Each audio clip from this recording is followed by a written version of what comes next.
Assalamualaikum warahmatullahi wabarakatuh. Sugeng dalu Bapak Nanang ingkang kinurmatan lan konco-konco sedaya. Nami kula Neswa Arinda Widiana. Kula saking kelas 11 akuntansi kalih, nomor kula selangkung.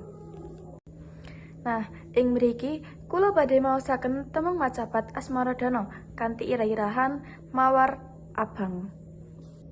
Kembang mawar abang kuning, wangi semerbak lan endah, kang kasmaran bagus dewe. Soko adoh aku ana,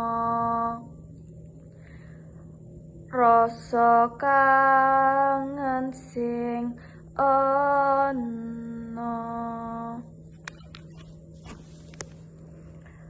rasa kangen marang sliramu. Tresno kura bakal sirna. Mekaten video saking kula, matur nuwun sampun mirsani. Nyuwun pangapunten menawi wonten kelepatan. Wassalamualaikum warahmatullahi wabarakatuh.